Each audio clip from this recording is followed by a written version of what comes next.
नमस्कार. नवभारत, नवराष्ट्र, महाराष्ट्राचा महासंग्राम या निवडणूक दौऱ्यात आपण उत्तर महाराष्ट्रातून जाऊन आलोय आणि मराठवाड्यातला बराचसा भाग कव्हर केला. आता आपण पोहोचलोय ते लातूर जिल्ह्यामध्ये. लातूर जिल्ह्यात 6 विधानसभा मतदारसंघ आहेत आणि या 6 विधानसभा मतदारसंघातला आपण पहिला जो विधानसभा मतदारसंघ घेतलाय तो लातूर शहर मतदारसंघ आणि इथली काय परिस्थिती आहे, कशा प्रकारची इथं लढत होते हे सगळं आपण बघणार आहोत. उमेदवारांशी चर्चा करणार आहोत. लातूर शहर विधानसभा मतदारसंघाचा विचार केला तर या लातूर शहरातून देशभरामध्ये जे नाव केलेले मातब्बर जे नेते होते त्या 2 मातब्बर नेत्यांच्या वारसामध्ये इथली लढत होती आहे.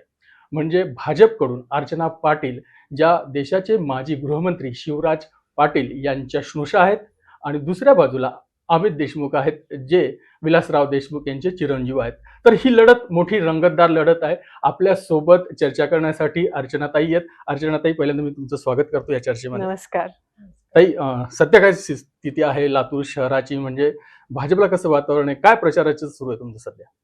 प्रचार आमचा अधिक भर हा थेट संवादावर आहे. पदयात्रा होत आहेत, लोकांच्या थेट भेटीगाठी घेतोय, कॉर्नर बैठका करतोय. जाहीर सभा कमी, कारण भाषणं करून लोकांचे मुद्दे सुटणार नाहीत किंवा अडचणी सुटणार नाहीत. त्यामुळे प्रत्यक्ष भेटीगाठींवर जास्त भर आहे. पण हा सगळा काँग्रेसचा बालेकिल्ला असलेला परिसर आहे. बीजेपीला कशी स्थिती दिसते? मला तरी ह्या क्षणी अगदी लोकांचा रिस्पॉन्स खूप चांगला वाटतोय आणि काँग्रेसचा बालेकिल्ला जरी असला तरी इथे विलासराव देशमुखांना मानणारा एक मोठा गट आहे आणि तसंच चाकूरकर साहेबांनाही मानणारा मोठा गट. एक्झॅक्टली. पण मी त्याच याच्यावर येणार होतो की तुमच्या घराण्याची परंपरा बघितली, पाटील साहेब, आणि हे सगळं काँग्रेसची परंपरा होती. बीजेपीकडे कसं काय एकदम? नाही, असं एकदम वगैरे काही Okay. नाही. तो प्रवास Decide. 6-7 वर्षांचा आहे. हम्म. अतिशय वेल थॉट डिसिजन आहे. Okay. कुठली घाई गडबडीत घेतलेलं काय डिसिजन. काय विचार, तुमचे विचार काय होते बीजेपीकडे येण्यामागचे काय? बीजेपी कडून बऱ्याच दिवसापासून माझ्या डोक्यात होतं की सध्या जे एक नवीन ट्रेंड म्हणा किंवा एक विकसित भारताचा जो एक त्यांचा मोदी साहेबांचा जो एक प्लॅन होता त्याला मी क्लोजली वॉच करत होते आणि मला त्याच्यात इंटरेस्ट वाटत होता. आणि जेव्हा आपल्याला प्रगती करायची असते तर जो सध्याचा प्रवाह आहे आणि जिकडे आपल्याला जास्त रिलेटेबल व्हॅल्यूज दिसतात तर तिकडे जायला मला उत्सुकता वाटली, म्हणून मी हा निर्णय. तुमचं ज्यावेळेस तुम्ही भाजपकडून तुमची उमेदवारी झाली त्याच्यानंतर अमित देशमुखांचं एक विधान आलेलं होतं की तुमच्या घराचं नाव देवालय आहे आणि मग या देवघर. देवघर आहे, तर या देवघरातला देव अजून इथंच आहे, बाकी सोडून गेले. मग पाटील साहेबांचं काय वातावरण, कसा पाठिंबा राहणार तुम्हाला, किंवा कारण तो काँग्रेसमध्ये? चाकूरकर साहेबांनी गव्हर्नरशिप जेव्हा त्यांची 2010 मध्ये ते पंजाबचे गव्हर्नर झाले त्यावेळी काँग्रेस पक्षाचा राजीनामा दिला आणि गव्हर्नर झाले ते. ओके. आणि तदनंतर ते रिटायर झाले आणि तेव्हापासून रिटायर्ड लाईफ जगतायत. त्यामुळे मी काही साहेब काँग्रेसमध्ये असताना वगैरे मी काही भाजपात प्रवेश केलेला नाही. पण हा इतका वेळ का लागला? म्हणजे मी बाकीच्या मुद्द्यांवर येणारच आहे, फक्त आता या उमेदवारीच्या संदर्भामध्ये म्हणजे 2009ला म्हणजे अशी स्थिती होती की म्हणजे असं चर्चा आहे की विलासरावांनी साहेबांना अशी ऑफर दिलेली होती की एक तर ग्रामीण किंवा शहर कुठला तरी एक ठेवा, त्यावेळेस तुम्हाला संधी होती. मग त्यावेळेस असं काय नेमकं घडलं किंवा काय परिस्थिती निर्माण झाली? नाही, जी बाहेर ज्ञात माहिती आहे ती अर्धी माहिती आहे. मतदारसंघ ऑफर झाला होता नक्कीच, पण कुठला हे पब्लिकला माहिती नाहीये आणि जो ऑफर केला गेला होता तो सोयीस्कर नव्हता आणि त्याच्यामुळे तेव्हा ते निर्णय झाले नव्हते त्या वेळचे. आणि अनेक गोष्टी असतात, कुठलीही गोष्ट जेव्हा घडते तेव्हा एकच त्याच्यात कारण नसतं. आपण मतदारसंघाच्या इथल्या समस्यांबद्दल किंवा काय तुम्ही या मतदारसंघाकडे बघता, कुठले प्रश्न आहे, कुठले मुद्दे आहे जे की बाकी आहे किंवा या शहरासाठी या मतदारसंघासाठी आवश्यक आहे तुम्ही बघताय, किंवा या आता 3 टर्म आमदार आहेत अमित देशमुख, त्यांच्या कारकिर्दीकडे कसं बघता? त्यांची या कारकिर्दीचा लेखाजोखा हे लातूरकर मांडतायत, त्याच्यामुळे त्याच्यावर मी बोलणं आवश्यक नाहीये.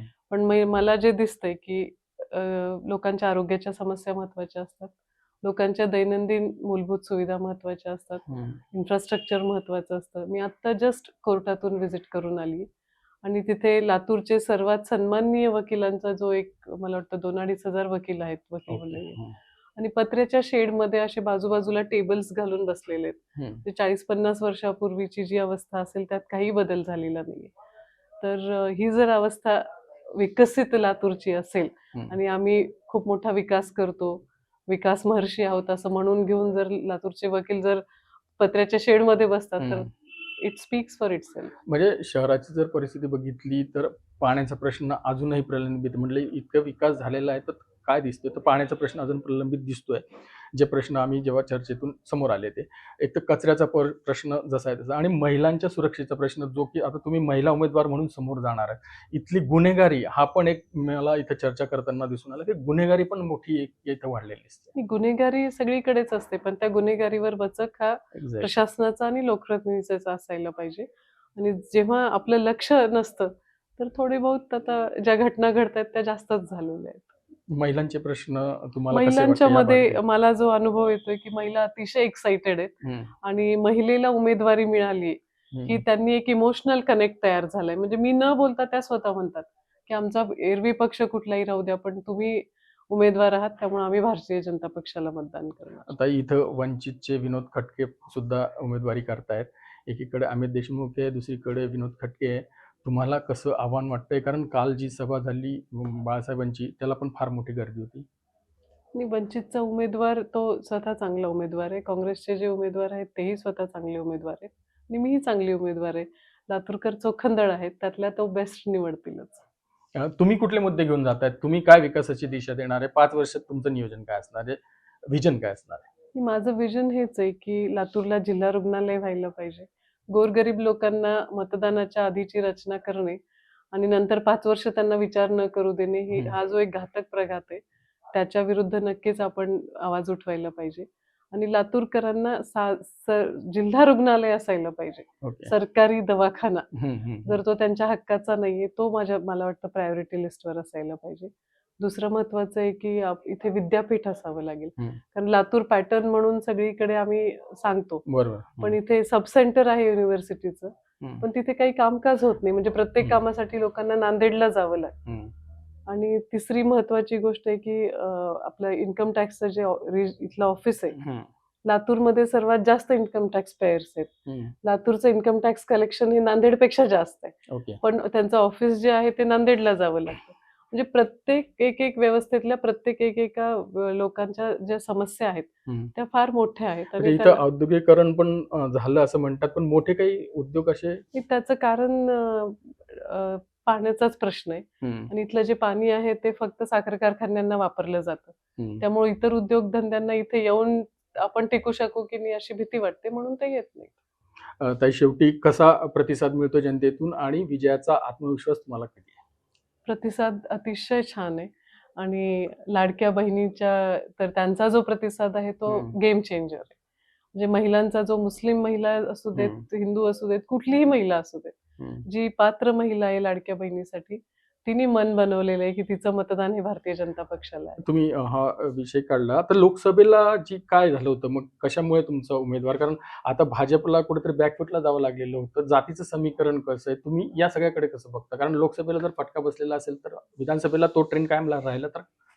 लोकसभेची परिस्थिती एकदमच वेगळी होती आणि आता विधानसभेमध्ये तशी परिस्थिती नाहीये. दुसरी सर्वात दलित समाजामध्ये आपण म्हणतोय ना, काल बाळासाहेबांची सभा चांगली झाली, त्याचं सर्वात मोठं कारण हे की दलित समाजाच्या मनात मोठा आक्रोश आहे. त्यांच्या हक्काची लोकसभेची जागा टेक्निकली ज्यांची दलित अशी सर्टिफिकेट आहे, पण ते जातीने लिंगायत आहेत, अशा व्यक्तीला देऊन त्यांना निवडणुकीच्या रिंगणात म्हणजे उतरवलं गेलं. लोकसभेची ही दलितांची हक्काची जागा त्यांना मिळाली नाही असं तुमचं त्यांना मिळाली नाही, त्यामुळे त्यांच्या मनात खूप आक्रोश आहे. तो कोणी कुठल्या याचं म्हणजे मिळाली नाही म्हणजे कसं, ते थोडं इलॅबोरेट करा. डॉक्टर काळगे जे आहेत ते, त्यांच्याकडे मालाजंगम सर्टिफिकेट आहे. ओके. आणि ते आमचे गुरु आहेत, आम्ही लिंगायत समाजामध्ये त्यांना पाया पडतो आम्ही त्यांच्या. पण त्यांना उमेदवारी दिली गेली आणि परवाच 2 दिवसांपूर्वी ते त्यांच्या भाषणात म्हणाले की आउट ऑफ ट्रॅक जाऊन दलित समाजाचा रोष ओढावून घेऊन आमदार अमित देशमुखांनी त्यांना उमेदवारी दिली. तर मग ह्याचा दुसरा निगेटिव्ह इम्पॅक्ट हा झालाय की दलित समाज अतिशय त्रस्त आहे आणि नाराज आहे तो. ओके. म्हणजे तुमचं म्हणणं आहे की लोकसभेचा जो ट्रेंड होता तो विधानसभेला दिसणार नाही. अजिबात नाही. ताई, आमच्याशी चर्चा केली, आपले खूप खूप धन्यवाद. थँक्यू. खूप आभारी आहे.